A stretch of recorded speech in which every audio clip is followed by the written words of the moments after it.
दिल्ली के शाहदरा इलाके में लगी भीषण आग, मां बेटे की जलकर मौत। दिल्ली के शाहदरा जिले के भोलानाथ नगर इलाके में शुक्रवार सुबह करीब 5:50 पर आग लगने की सूचना मिली।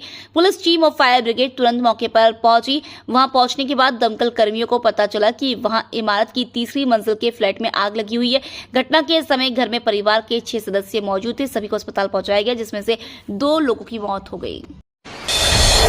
बाल विवाह रोकने के लिए जागरूकता की जरूरत, सिर्फ सजा से कुछ नहीं होगा। बाल विवाह पर सुप्रीम कोर्ट ने कहा, बाल विवाह रोकने के लिए जागरूकता की जरूरत है, सिर्फ सजा के प्रावधान से कुछ नहीं होगा। हमने बाल विवाह की रोकथाम पर बने कानून के उद्देश्य को देखा और समझा। ये अप्रभावी साबित हुआ क्योंकि इसमें कई खामियां हैं। बाल विवाह रोकथाम कानून को पर्सनल लॉ के जरिए बाधित नहीं किया जा सकता। इस तरह की शादियां नाबालिगों को जीवन साथी चुनने की आजादी देने के अधिकार का उल्लंघन करती है। ब्रजभूषण सिंह की याचिका पर हाईकोर्ट में हुई सुनवाई। उच्च न्यायालय ने भारतीय कुश्ती महासंघ के पूर्व प्रमुख ब्रजभूषण शरण सिंह द्वारा यौन उत्पीड़न की कार्रवाई को रद्द करने की मांग याचिका पर दिल्ली सरकार से जवाब मांगा है। आरोपी अपने खिलाफ दर्ज यौन उत्पीड़न के मामलों से संबंधित आपराधिक कार्रवाई को खारिज करने की अपनी याचिका पर शीघ्र सुनवाई की मांग की है। 2012 के बाद पहली बार 24 साल के बल्लेबाज का भारत की धरती पर करिश्मा। भारत और न्यूजीलैंड के बीच जारी टेस्ट सीरीज के टेस्ट दिन एक अनोखी उपलब्धि 24 साल के बल्लेबाज ने अपने नाम की। तीसरे दिन का खेल खत्म होने तक न्यूजीलैंड को 402 रन पर सिमटने के बाद भारत ने दूसरी पारी में 231 पे 3 रन बना लिए हैं। यासिर जिलानी ने कहा कि केजरीवाल हताश हैं, दिल्ली की स्थिति बद से बदतर हो गई है। बीजेपी नेता यासिर जिलानी ने दिल्ली के पूर्व मुख्यमंत्री अरविंद केजरीवाल पर हमला बोलते हुए कहा है कि वो बौखलाए हुए हैं, हताश हैं और निराश हैं। उनकी कुर्सी जा चुकी है और दिल्ली के हालात बद से बदतर हो गए हैं। जिस लॉ एंड ऑर्डर की बात वह कर रहे हैं, अगर कोई अपराधी अपराध करता है तो उसे सजा देने का एक निर्धारित समय होता है। दिल्ली मेट्रो पर दिखने लगा प्रयागराज महाकुंभ का आभा मंडल। महाकुंभ की तैयारियां जोरों पर है और इसका प्रभाव अब दिल्ली मेट्रो स्टेशन पर भी देखा जा सकता है। मेट्रो स्टेशनों पर महाकुंभ 2025 से जुड़ी जानकारी देने वाले पोस्टर लगाए गए हैं, जिनमें प्रमुख स्नान पर्वों की तारीखें स्पष्ट रूप से लिखी हैं। महाकुंभ 2025 के मद्देनजर विभिन्न विभाग तैयारी में जुटे हैं। रोडवेज से लेकर रेलवे तक सभी श्रद्धालुओं की सुविधा के लिए विशेष इंतजाम कर रहे हैं। रेलवे ने 1 नवंबर को पूरे देश के श्रद्धालुओं के लिए एक टोल फ्री नंबर जारी करेगा, जो 10 प्रमुख भारतीय भाषाओं में सेवा देगा। रेलवे फाटक बंद होने के कारण दिल्ली मेरठ मार्ग पर लगा भीषण जाम। हापुड़ मार्ग स्थित रेलवे फाटक बंद होने के कारण शुक्रवार को दिल्ली मेरठ मार्ग पर भीषण जाम लग गया।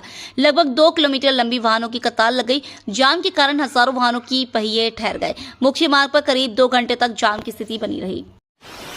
बांग्लादेश सरकार अब जिन्ना का मनाएगी जन्मदिन। बांग्लादेश सरकार ने संस्थापक शेख मुजीबुर रहमान और आजादी से जुड़ी छुट्टियों को रद्द कर दिया है। शेख हसीना की पार्टी आवामी लीग ने इसका विरोध किया है। पार्टी ने फेसबुक पर लिखा, गैर कानूनी सरकार बांग्लादेश बनने के इतिहास को खत्म कर देना चाहती है। ये देश में पाकिस्तान की सोच को थोपना चाहती है। सरकार शेख मुजीब को राष्ट्रपिता नहीं मानती, अब ये जिन्ना का जन्मदिन मनाएगी। लॉरेंस बिश्नोई पर बनेगी वेब सीरीज। ये एक्टर निभाएगा गैंगस्टर का किरदार। गैंगस्टर लॉरेंस बिश्नोई का नाम अब तक आप खबरों में सुनते थे या टीवी न्यूज में देखते थे, लेकिन अब जल्दी गैंगस्टर पर बनी वेब सीरीज भी आपको देखने के लिए मिलेगी। जानीफाई Fox film production house Lawrence एक गैंगस्टर स्टोरी नाम की एक नई वेब सीरीज रिलीज करने वाली है, जिसे आधिकारिक तौर पर इंडियन मोशन पिक्चर्स एसोसिएशन से टाइटल अप्रूव भी मिल गया है। यह सीरीज गैंगस्टर लॉरेंस बिश्नोई के जीवन पर आधारित होगी, जो हाल ही में महाराष्ट्र के पूर्व मंत्री बाबा सिद्दीकी की हत्या सहित कई विवादों के बाद काफी चर्चाओं में है। यूक्रेन से किम जोंग भी करेगा जंग। पुतिन की मदद के लिए खुलकर सामने आया तानाशाह।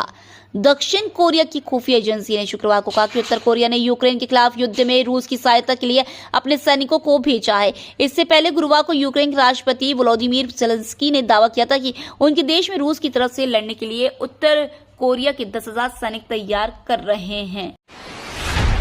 मालदीव ने भारत को 28 द्वीप सौंपने की घोषणा की। मालदीव ने 28 द्वीपों की व्यवस्था को भारत को सौंपने का फैसला लिया है। इन 28 द्वीपों पर अब पानी सप्लाई और सीवर से जुड़ी परियोजनाओं पर काम करने और इसकी देखरेख की जिम्मेदारी भारत सरकार की होगी। मालदीव के राष्ट्रपति मोहम्मद मोइसू ने खुद इसका ऐलान किया है। उन्होंने सोशल मीडिया पर एक पोस्ट किया। उन्होंने लिखा, मालदीव के 28 द्वीपों में पानी और नाले से जुड़ी परियोजनाओं को आधिकारिक तौर पर सौंपे जाने के मौके पर डॉक्टर एस जयशंकर से मिलकर खुशी हुई। रिटायर होने से पहले सीजीआई चंद्रचूड़ ने लिया ऐतिहासिक फैसला। सीजीआई डीवाई चंद्रचूड़ अगले महीने रिटायर होने वाले हैं। इससे पहले उन्होंने एक ऐतिहासिक फैसला लिया है। फैसले के अनुसार कानून अब अंधा नहीं होगा। न्याय की देवी की नई मूर्ति की आंखों से पट्टी हटा दी गई है। आंखों से पट्टी हटाकर और हाथ में तलवार की जगह संविधान की किताब दी गई है। मूर्ति में तराजू अभी भी न्याय का प्रतीक बना हुआ है। सिनवार की मौत, ये दुनिया के लिए अच्छा दिन। हमास चीफ यहां सिनवार की मौत की पुष्टि होने के बाद अमेरिकी राष्ट्रपति जो बाइडेन ने प्रतिक्रिया दी है। उन्होंने कहा सिनवार की मौत हो गई है, ये इजराइल, अमेरिका और पूरी दुनिया के लिए अच्छा दिन है। इधर उपराष्ट्रपति कमला हैरिस ने कहा सिनवार के मारे जाने से गाजा में युद्ध समाप्त करने का अवसर मिला है। गाजा में इजरायली हमले में सिनवार की मौत हो गई थी। डीएनए टेस्ट से सिनवार की मौत की पुष्टि हो गई है। अमेरिका ने भारतीय अधिकारी पर लगाया गंभीर आरोप। अमेरिकी न्याय विभाग ने भारतीय खुफिया एजेंसी रॉ के पूर्व अधिकारी पर खालिस्तानी आतंकी गुरपतवंत सिंह पन्नू की हत्या की साजिश रचने का आरोप लगाया है। अमेरिकी कोर्ट में अधिकारियों ने कहा कि 39 वर्षीय विकास यादव ने पन्नू की हत्या के लिए भाड़े पर हायरिंग की थी। FBI डायरेक्टर क्रिस्टोफर रे ने कहा भारतीय सरकारी कर्मचारी ने अमेरिकी धरती पर एक अमेरिकी नागरिक की हत्या करने का प्रयास किया।